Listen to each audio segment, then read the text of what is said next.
So you want to get a real handle on aging, right? Okay. To go, deeper than the usual stuff and really get why our bodies change. And you want that knowledge without spending weeks buried in research papers. Exactly. That's what we do here. We dig into the complex topics and pull out the key things you need to know. Uh-huh. Today, we're tackling the 12 recognized mechanisms of aging. It's a big topic. It is.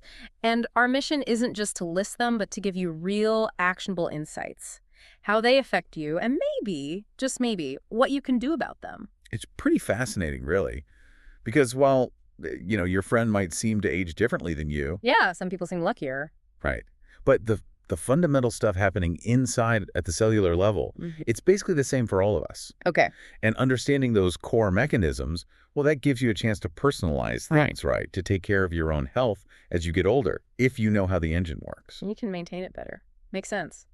Okay, let's unpack this. Where do we start? Energy seems pretty fundamental. Absolutely fundamental. It all comes back to these tiny power plants in our cells, the mitochondria. Right, I've heard them called that power plants, especially key for the brain and muscles, things that use a lot of juice. Precisely. They take the oxygen we breathe, the nutrients from our food, glucose, fats, that sort of thing. And turn it into energy. Exactly, into ATP. That's the cell's usable energy currency. It's like a tiny, incredibly efficient engine. Okay. And what's really wild is that mitochondria have their own DNA, completely separate from the main DNA in the cell's nucleus. Wow, okay.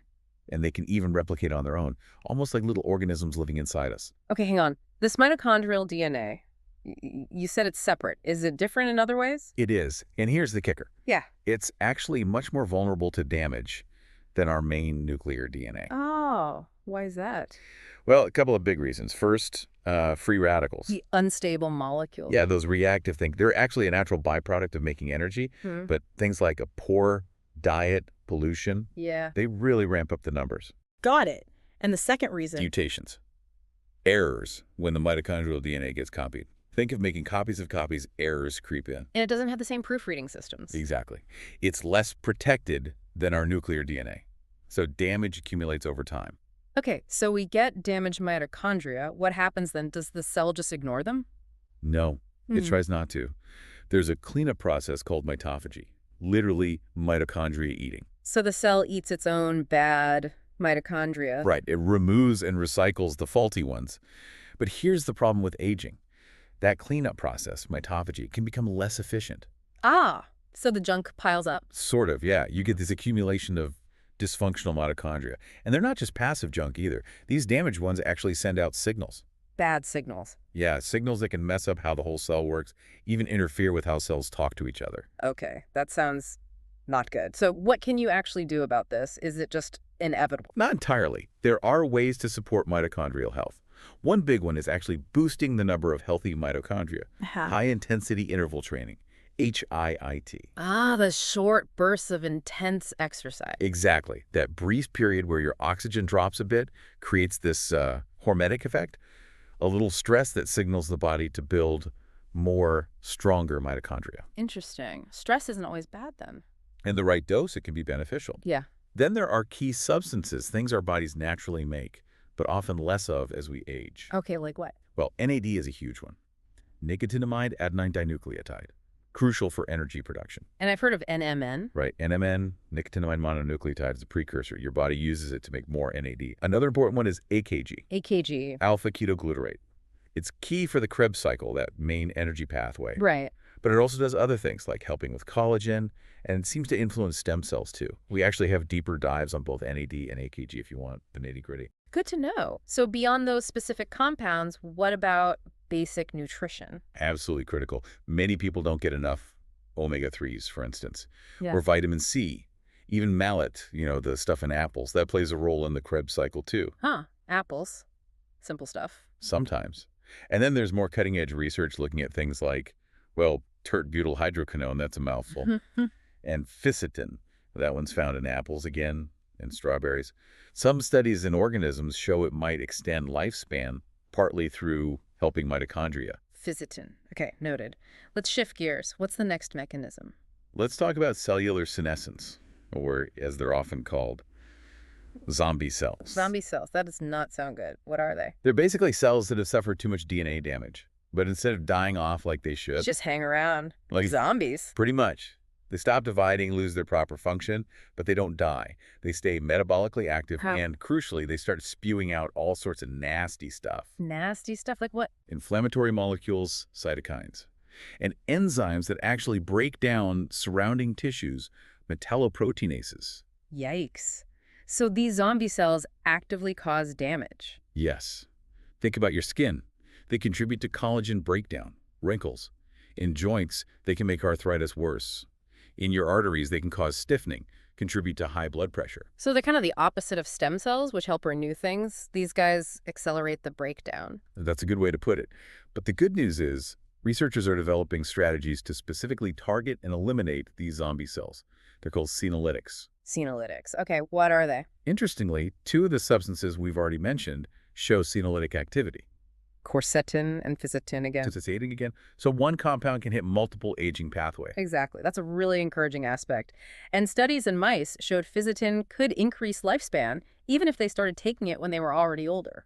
That is encouraging. What about other senolytics? I think I've heard of rapamycin. Yes, rapamycin is quite potent at clearing senescent cells in lab studies. It's actually an antibiotic discovered on Easter Island, Rapa Nui. Wow. But is it safe? Are there downsides?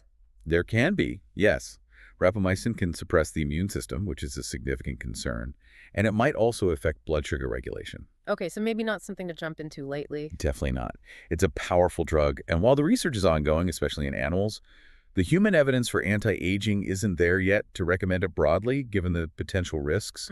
We need to be cautious. Right, caution is key. Okay, mechanism number 3.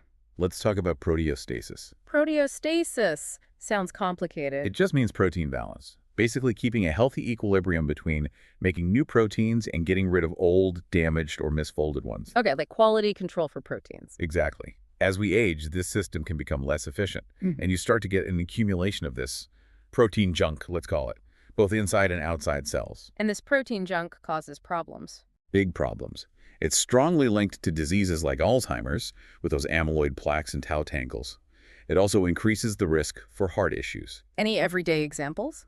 Well, think about things like slightly slower reflexes as people get older, or maybe finding it harder to regulate body temperature.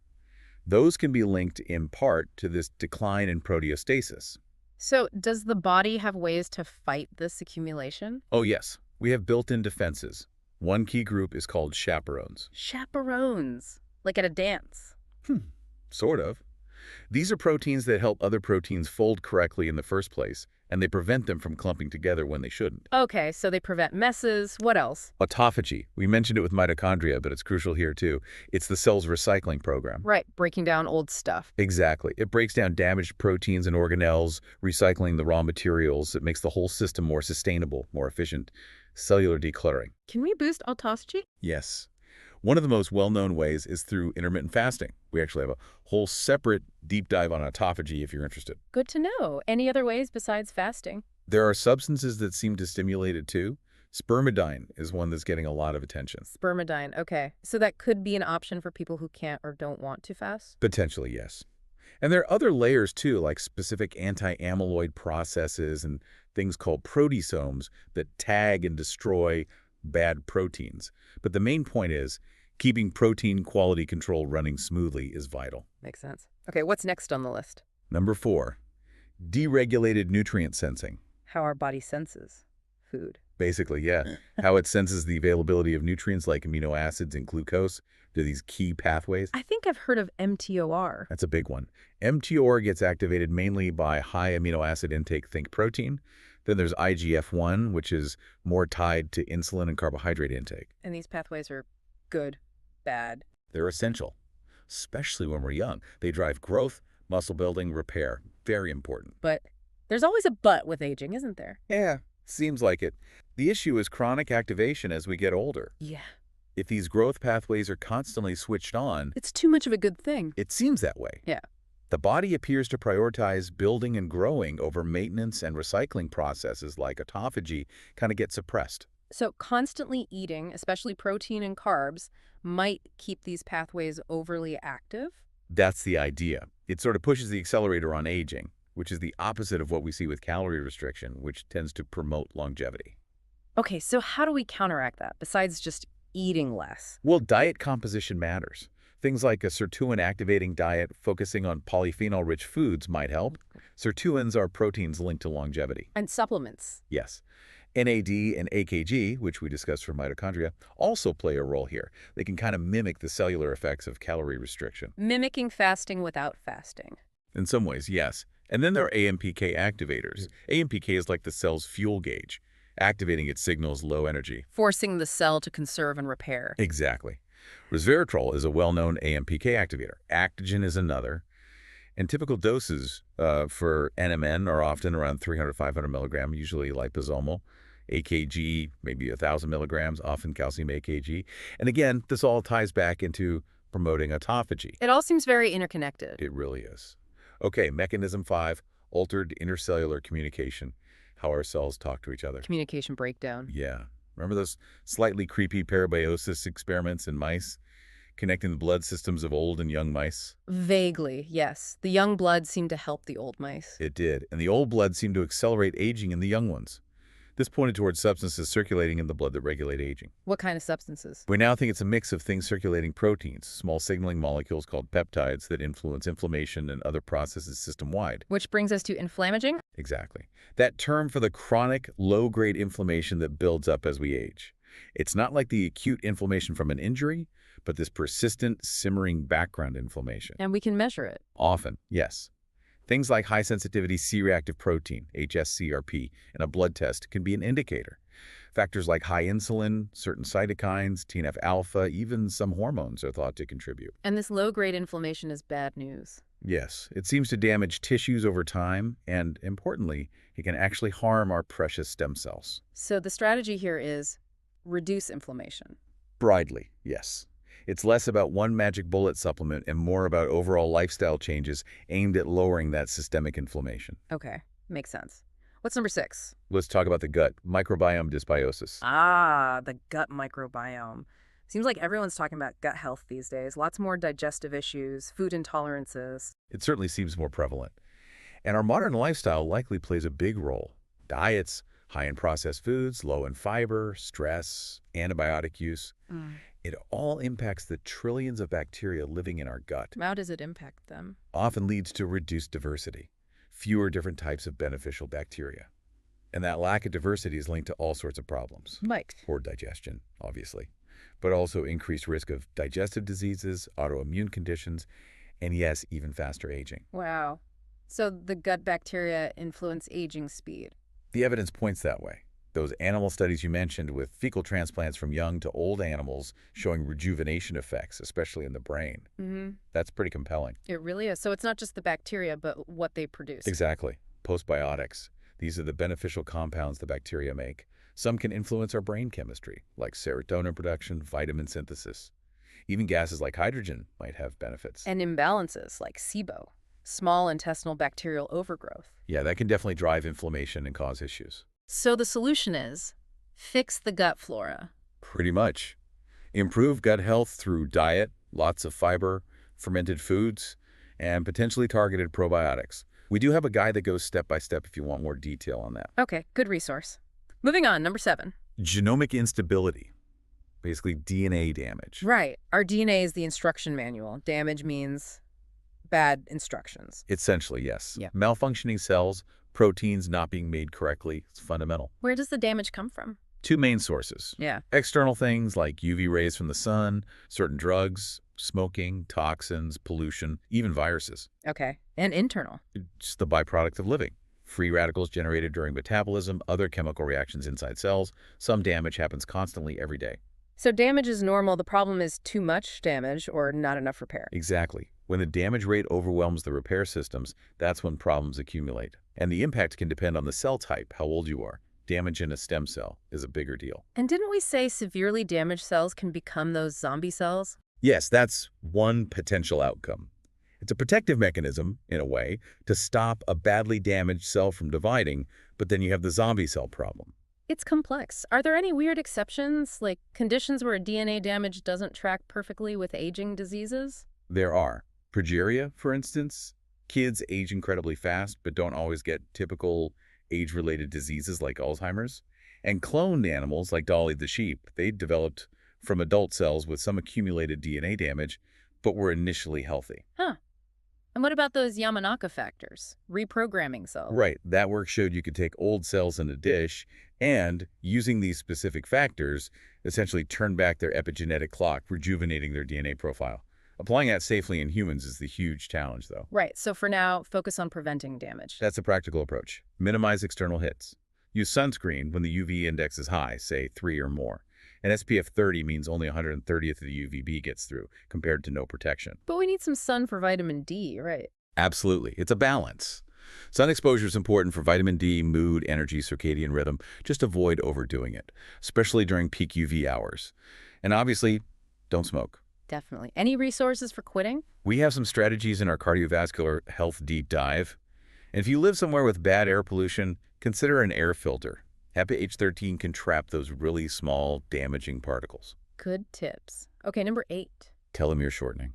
The little caps on the ends of our DNA, like shoelace tips. Exactly like aglets on shoelaces. They protect the important genetic information from getting lost each time a cell divides. And they get shorter with each division. They do. Eventually, they get critically short, and the cell stops dividing properly. It might become senescent or die. So longer telomeres mean longer life? That was the initial thought, but it's more nuanced now. The rate of shortening seems more important than just the absolute length. How's that? Well, mice actually have much longer telomeres than humans, but they live much shorter lives. And think about brain cells. Neurons, they don't divide much, but the brain still ages, so length isn't the whole story. Okay, rate of shortening. Interesting. What about cancer? Don't cancer cells mess with telomeres? They do. Many cancer cells find ways to lengthen their telomeres using an enzyme called telomerase. That allows them to keep dividing indefinitely. Which raises the obvious question. If we try to lengthen our telomeres for anti-aging, could we increase cancer risk? It's a critical question. The current thinking, based mainly on animal studies, is that moderate, perhaps occasional interventions to support telomere maintenance might be okay. Like what kind of interventions? Things like certain supplements, astragalus, cat's claw, have been studied. Ensuring you have enough B vitamins is important too. Even things like hyperbaric oxygen sessions have shown effects. The focus isn't usually on drastic lengthening, but rather slowing the shortening. Okay, supporting maintenance, not forcing extension. Got it. Number 9. Stem cell exhaustion. Ugh, stem cells. Feels like a huge topic on its own. It really is. So much so that we definitely need to dedicate a future deep dive just to stem cells. So make sure you're subscribed so you catch that one. Good plug. So for today, just acknowledge it's a factor. Yes, and mention that there are strategies being explored, supplements, treatments, biohacking approaches aimed at activating the stem cells we already have. We'll get into the details later. Looking forward to that. Okay, number 10 feels familiar. Altered intercellular communication again. Yes, we're circling back with a specific focus now, particularly on stress. Okay. We touched on inflammation, but it's worth highlighting how stress, both physical and mental, really burdens the body's communication systems. You look blue zones. Those long life hotspots. Right. A common factor is often a lower stress lifestyle. It seems to matter. And linking back to inflammaging. Exactly. That chronic low-level inflammation we talked about, Right. often driven by immune system activity, maybe triggered by poor diet, lack of sleep, chronic stress. It's not severe, but it's persistent. And that wears you down, affects thinking, energy. Absolutely. Impaired concentration, faster aging at a cellular level. It's a drag on the system. So solutions look similar to before. Anti-inflammatory approach. Pretty much. An anti-inflammatory diet, again, think paleo-ish, low sugar, no dairy, no grains for many people. Also low grade, consistent movement, just getting up, walking around frequently. Breaking up sitting time. Yes. Supplement-wise, things like serapeptase, curcumin, omega-3s can help manage inflammation. And for the stress response itself, Ashwagandha. ashwagandha is a popular adaptogen that can help modulate how the body reacts to stress. Plus, direct stress management techniques, meditation, neurofeedback, whatever works for you. Lots of tools there. Number 11. Loss of macroautophagy. Okay, autophagy again, but macroautophagy, bigger stuff. Exactly. This is the process for clearing out larger cellular components, damaged organelles, protein aggregates, not just individual molecules. And if this declines? It increases the risk for metabolic diseases, potentially cancer too. It's a major housekeeping process, getting rid of the big junk and recycling the parts. So how do we boost this specific type? Is it the same as general autophagy? The strongest known stimulator is still fasting. particularly longer fasts, maybe 36 to 48 hours, done safely a few times a year, seem to give macroautophagy a significant kickstart. Again, only if appropriate for the individual. And the benefits are similar. Stem cells, recycling. Yes, stimulating autophagy, including macroautophagy, can boost stem cell production, clear out those old, potentially inflammatory proteins, recycle raw materials, and help counteract those pro-growth pathways like MTR. And if fasting isn't an option, Spermidine comes up again as a potential mimetic. It seems to activate autophagy pathways without requiring the fasting itself. Good for those with contraindications, pregnancy, certain health conditions, etc. okay, spermidine seems versatile. All right, final mechanism, number 12, Epigenetic alterations. epigenetics. This feels like a big shift from just focusing on our genes. Huge shift. After the Human Genome Project, the thought was, okay, we have the blueprint, but epigenetics is like the director. It controls which parts of the blueprint get used, when, and how much. So same genes, different expression. Exactly. Think of a pianist with a full keyboard. The keys are the genes. Epigenetics is the pianist deciding which keys to play, how loudly, and in what combination to make music. It's why a brain cell is totally different from a skin cell, even though they have the same DNA. How does it work? What are the mechanisms? Three main ones. First, DNA methylation, attaching little chemical tags, methyl groups, to DNA, usually silencing that gene region. Vitamins B9 and B12 are critical for this process. Ah, so B vitamin deficiency could mess this up, like in some vegan diets if not supplemented. Precisely. Low B12 can impair methylation and potentially accelerate epigenetic aging. Second, histone modifications. Histones are the protein schools DNA wraps around. To fit all that DNA in the cell. Yeah, like 6 feet of DNA per cell. Modifying the histones changes how tightly the DNA is packed, making genes easier or harder to access like dimmer switches. Okay, and the third. Chromatin organization. This is about the 3D structure, how the DNA loops and folds within the nucleus. It helps bring genes and control elements together efficiently. So when epigenetics goes wrong, what happens? You can get chaos, muscle genes turning on in the brain, for example, or proto-oncogenes, genes that can promote cancer getting switched on when they shouldn't, or these weird mobile DNA elements called retrotransposons acting up. Sounds messy. Can we fix it with pills? It seems less about specific pills and more about overall environment and healthy habits. Lifestyle factors have a huge impact on the epigenome. But are there any substances that help? Few show promise. Lithium seems to have protective epigenetic effects, especially in neurons. Glycine might help the mitochondrial epigenome, and AKG, again, AKG's everywhere. seems to regulate key enzymes involved in gene function, development, even cancer prevention, partly through epigenetic mechanisms. Wow. Okay, that's 12. A lot to take in. It is. But the takeaway is, there's a really wide range of things we can potentially influence, which really highlights the power of a personalized approach, doesn't it? Yeah, figuring out which of these might be your weaker links, maybe based on genetics or lifestyle or just how you feel. Exactly. And focusing your efforts there. And it's crucial to remember, right, that even if this doesn't mean living to 150, Right. addressing these mechanisms can massively improve quality of life. Living healthier, longer, staying independent, staying sharp. That's the real goal for most people, I think. Yeah. More healthy years, not just more years. It's about health span as much as lifespan. Absolutely. Okay, final thought for everyone listening. As you've heard about these 12 mechanisms, maybe reflect. Did one or two particularly resonate with you? Based on your own health, your family history, your concerns, which area feels like a potential starting point for you to explore, to maybe improve your own well-being?